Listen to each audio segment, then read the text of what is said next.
listening to America First Radio. And we're gonna win, win, win. And we're gonna make America great again. Here is your host, Paul Adams. All right, folks, here we are back again at America First Radio, where we can have a civilized conversation in the untamed political jungle. And it's getting very, very hot and furious out there. I'm not going to talk about Vault 7. Everybody's talking about that, and we've all known for a long time now that the NSA has been spying on everybody. Okay, they keep the records till doomsday. Personally, I don't have a smartphone. I used to have two smartphones, an iPhone and a Sony Xperia. And after I detected that they were getting very, very hot, I realized that either there's been some spyware or malware surreptitiously installed, and I've chucked them. So now I have a dumb phone, and I hardly ever use it. If I speak to a person once a month, it's a miracle. I use emails mostly and carrier pigeons, solar-powered carrier pigeons made by Microsoft. Right. So I'm your host, Paul Adams, and today we are going to take apart, piece by piece, immigration and hopefully put it back together so it makes some sense. As I've said many, many times before, this election cycle, this administration here, is not just a pit stop for America. It is for an overhaul. We are going to take it apart and put it back together. If you've ever done an engine overhaul, you know what that's like, okay? You have to take the cylinders apart, the rings apart, everything has to come apart, and then you put it back together. I've done it. It's not a lot of fun, but it is what it is. So today we're going to go ex nihilo tabula rasa, which means we're going to go from scratch, start from scratch, pretend there is no nation, and we're going to try and figure out what is the best immigration policy for a nation. And then step two, we're going to look at it from the point of view of the Constitution, what the founders intended for an immigration policy, and what we have now. Okay, so buckle up, here we go. First, we're going to pull ourselves back. Pretend you're in a political science class where you get to analyze and synthesize, dissect, and reconstruct the notion of citizenship. So there are plenty of questions to answer here. Some people, are born poor. They're born in poor countries. Some are born in rich countries. Is an economic immigrant who seeks to improve one's lot in life a good or a bad thing? Well, that depends, as we shall see. Depends if there are enough resources in the host country to take care of them. Is good character and a strong work ethic the benchmarks of a good citizen?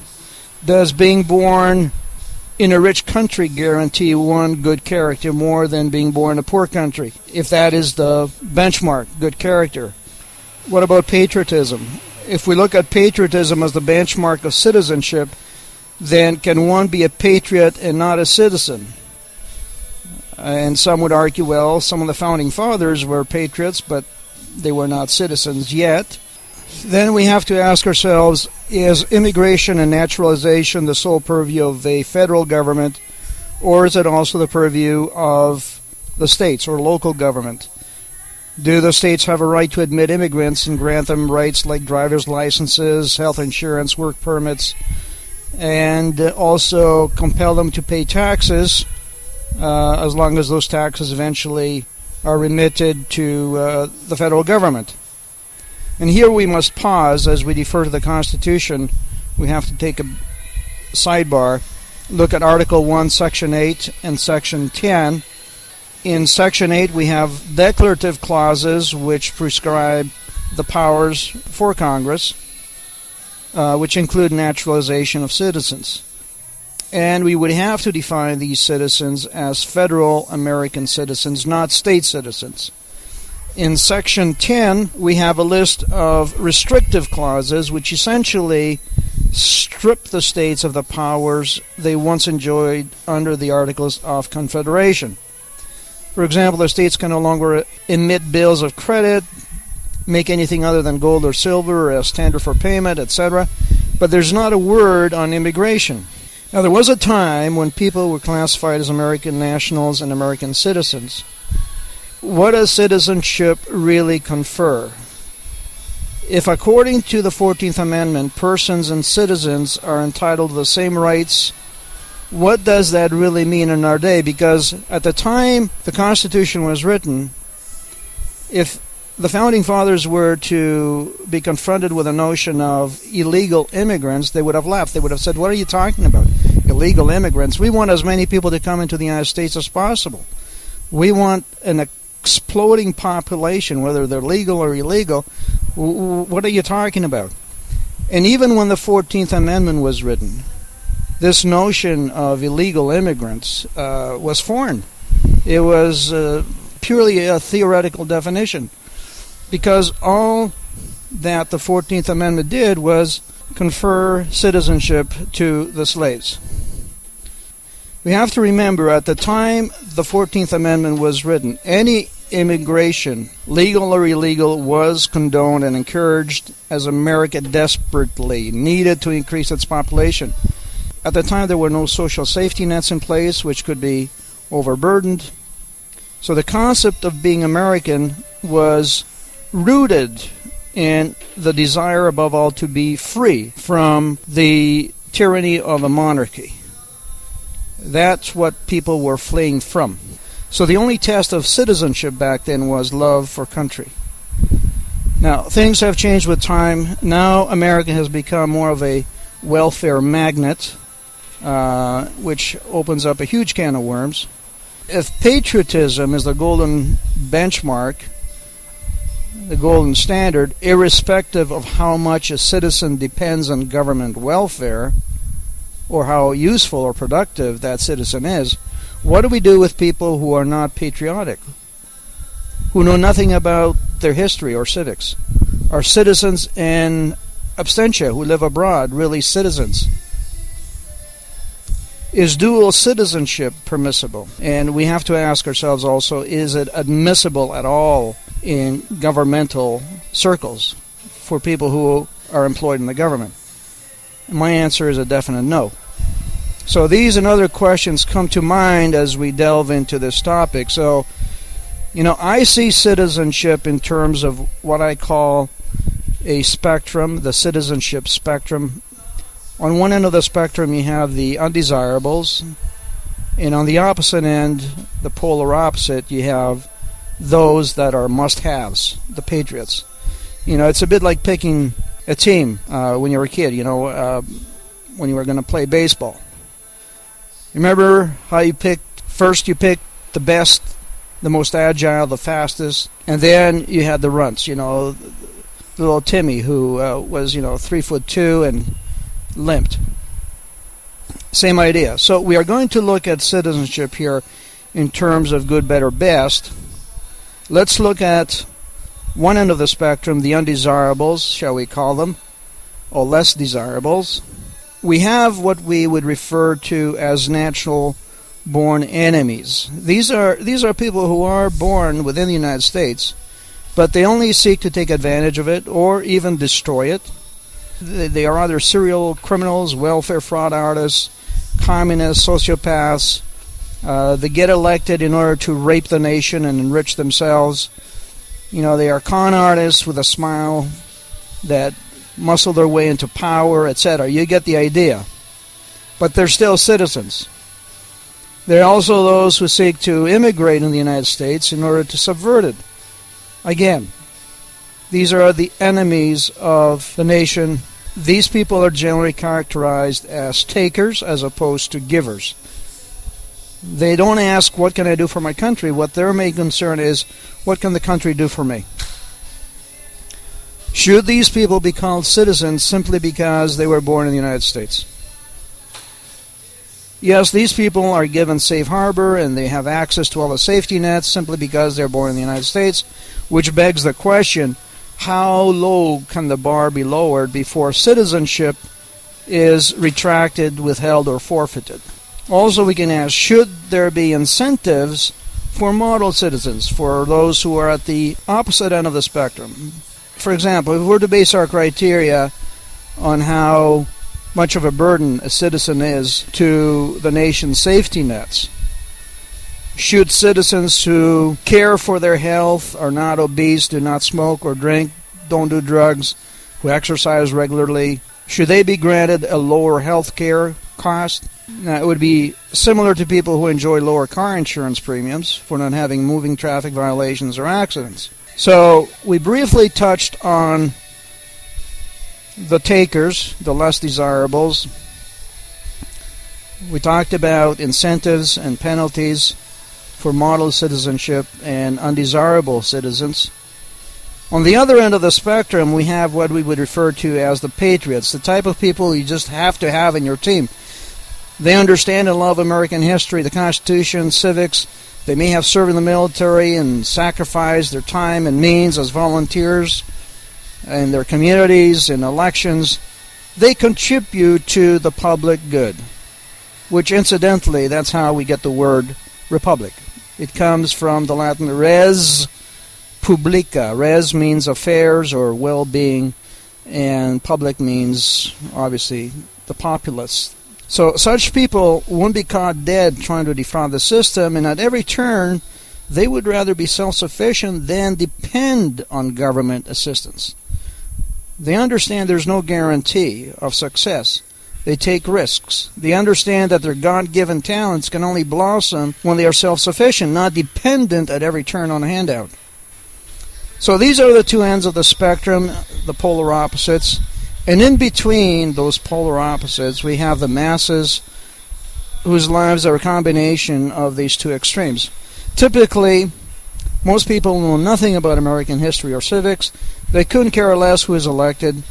They live for one thing only: sports, a good time, good meals, roof over their head, a nice car, and an enjoyable life, on their journey from cradle to grave.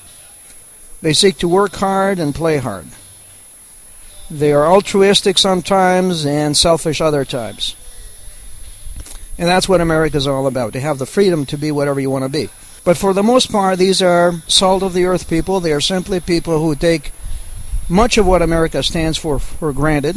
That's the fault of the educational system, for the most part. I mean, they could be dropped in any part of the world, and as long as they have a good job, good meals, and a roof over their head, they'd be happy. So how do we go about valuing or calibrating citizenship? Do we rank people in terms of patriotism, utility, altruism, how dependent they are on the system? Are some people a 10 when it comes to utility and a 0 when it comes to patriotism? Are some people a 2 when it comes to dependence on the government and a 10 for their altruism? And we must be careful and not become too scientific here. We can't be too systematic. We can't be engineers trying to figure out who is the prime citizen, because Hitler was said to place an economic value on students with disabilities versus students without disabilities versus gifted students by estimating the cost of educating them. A student with disabilities costs the state 6 times as much as a gifted student. So it's very easy to see how Hitler then jumped to eugenics and had baby farms where top-of-the-line Aryan males impregnated top-of-the-line females. So once we place monetary values on people, that's where we end up. We can't do that. A citizen can be valued in terms of simply monetary or utilitarian terms to determine his or her worth. There must be a higher benchmark. So what are the parameters by which citizenship is measured? Is Jack, who was born in America but is a fraudulent welfare recipient or a serial criminal, more valuable than Greta, who deeply loves America and has contributed and sacrificed for America but overstayed her visa? Is a law-abiding, natural-born citizen like Jennifer, who is clueless in matters of the Constitution, civics, and history, more valuable than Brian, who has overstayed his visa but knows the Constitution backwards and forwards, understands civics, has fully assimilated into the culture, is self-sustaining, and has never defrauded the system? And then there's the whole question of what is humane. And I use the analogy of the orchard and the orchard owner. If an orchard is unfenced and a hungry traveler picks some fruit, who is to blame? Is it the hungry traveler or the owner who didn't erect the fence in the first place? From here, it's easy to see why we need a wall on our southern border, and we don't need a wall on the northern border, because Canada, after all, for all intents and purposes, has all the safety nets. It's a socialist state. There's no incentive for Canadians to immigrate to the United States unless they do it for patriotic reasons or for health reasons. You know, many of them may have arthritis. They go to Arizona, for example, or snowbirds end up retiring in Florida where the weather is nice. And at one time, there were no visa requirements for Canadians. They could simply drive across the border, stay for 6 months, go back. And then there were the Europeans and the Russians who flocked to California. There are also innumerable Chinese who don't speak a word of English. There are Japanese, Italians, etc. By some estimates, California, there's 300,000 French-speaking people. Now, are they all here legally? We don't know. And California has issued all these people driver's licenses. They can open up bank accounts, probably have access to health care. They pay their state taxes every time they purchase something. Some pay federal taxes. And it's not just California. This is all across the country. There are people who have set roots. Again, the orchard. Whose fault is it if people set roots and are not apprehended in time to be deported? I would argue that it is the fault of the state, not the fault of these people. Now, back in 1790, these people would have been welcomed with open arms because the country needed people. And now they are seen as usurpers of rights reserved only for citizens, natural-born citizens who may or may not be patriotic, who may or may not have America's best interests at heart, who may be traitors, who may be communists, who may be anarchists or Satanists. Do you get my drift? So are people who have set roots and who have not broken any laws but overstayed their visas less important than natural-born citizens who have broken major laws? Who should be deported or exiled in such cases? Is it the fault of the system that visa violators were not apprehended in time and deported? How long a period of residence constitutes setting roots? 6 months, a year, 2 years? At which point is it inhumane to deport visa violators? And if we want to get really technical, would it not be to the nation's benefit to keep as many visa violators who not only have assimilated but are now self-sufficient, have not defrauded the system, are conversant with civics and basically love America? In fact, should they not be given preferential treatment over, say, natural-born citizens who are the antithesis of American-loving patriots? And I think for the most part, most of us would agree that anyone who committed fraud in obtaining resident status or any illegal immigrant who has committed serious crimes should be deported, irrespective of their length of stay, and they should be barred from re-entry for forever. And now here's a $64,000 question. Does it matter, does it really matter at this point if a patriot is natural-born, naturalized, or has overstayed his or her visa? And you know what I'm talking about when I say patriot, right? It's somebody who is conversant with American history, civics, knows the Constitution backwards and forwards, loves America, knows how to sing the national anthem, is fully assimilated. And so now, let's tackle the original constitutionalists here. I'm not sure what the Constitution really has to do with the issue of immigration. Perhaps the Constitution is for immigrants what Martin Luther King said it was for blacks. He said that the Constitution was a promissory note for blacks. The Constitution was not etched in stone. A lot of amending had to take place before blacks were no longer slaves. They were no longer considered 3/5 of a person. Imagine that. Imagine being thought of as 3/5 of a person. And who comes up with such an arbitrary figure? Why 3/5 and not 4/5? Why not half? Imagine if you were thought of as half a person. What a disgraceful thought. So we've come a long ways. The Constitution was not set in stone for all of you original constitutionalists. And a lot also had to happen before blacks were freed. Before they were then recognized as citizens, before they could vote. Check out all the amendments that were put in place. The 13th, the 14th, the 15th. Also a lot had happened before women could vote. So the Constitution, for those of you who insist it is cast in stone and should be interpreted literally, which was followed by 27 amendments and has had over 11,500 proposals for amendments since its inception, please just get over it, okay? You have no standing. The framers have argued endlessly over the Constitution. It was not arrived at by consensus in a day or a week or a month. What they came up with was a set of principles to accommodate the times they lived in. It was not a set of laws. It was a guardrail, not a stop sign. And I would argue and invoke the words of that great judge, Judge Learned Hand, who said in his famous speech called The Spirit of Liberty, he said, "We are Americans by choice, not by birth." And I would go as far as to say that American is as American does. And who says how immigration laws should be constructed? Well, I would argue that it's we the people. At the end of the day, we are the owners of the government. We are the employers.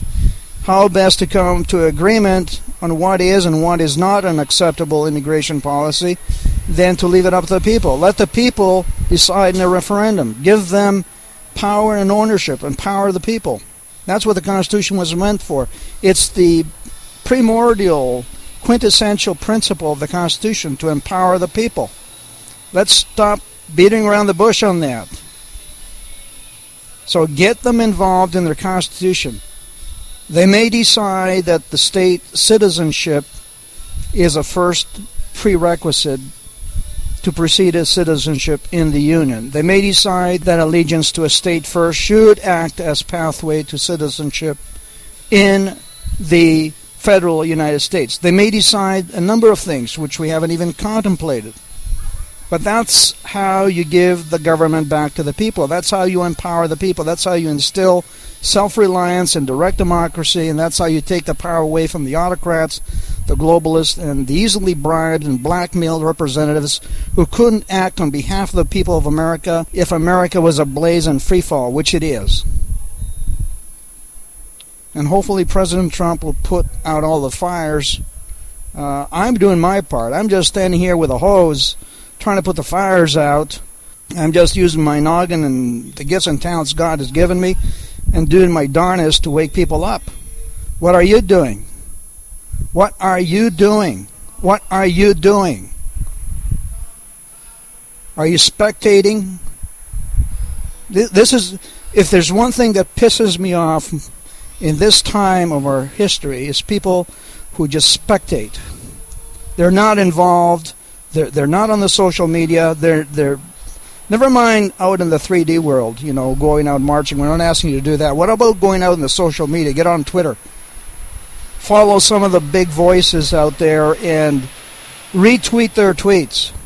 How about encouraging the president to start his own channel, presidential channel, call whatever you want, President's channel, Trump channel, the People's channel, the American channel, the American Eagle channel, whatever. I don't care. Just call it something so that the president and the people can interact without being censored like they are on Twitter. That's what you should be pushing for. That's what you should be encouraging the president to do, because he wants to reach out. He wants to have contact with the people. He's a people's president. And you know what the sad part is? The part that really rips me apart is that we have a great guy as president, and we may not have another one like him forever more. We may not ever have another billionaire who is self-funded, who loves America like he does. What's going to happen when his terms end up What's going to happen? Who's going to be in the sidelines, take over? How many billionaires are out there that are willing to go and become president for $1 a year and take all this invective and abuse and vilification of character, character assassination, death threats? How many people do you know that can do that? Huh? So what are we going to do from now till then? And my answer is establish an online citizen account for citizens. It has to be triple secured. Citizens have to be verified, authenticated biometrically, so that they can go online just like you have your bank account, your PayPal account, your eBay account. These are triple secured accounts. You can go on there, check out the bills, vote on them, vote on referenda, vote on annulments, vote on recalls, vote on impeachment.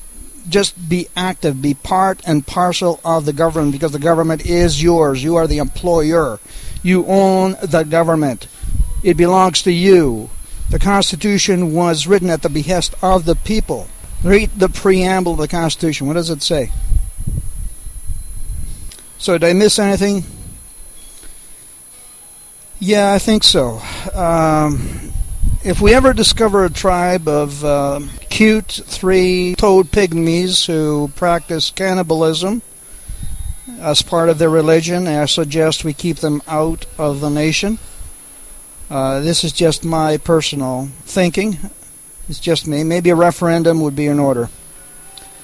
So until next time, God bless America, and God bless President Trump.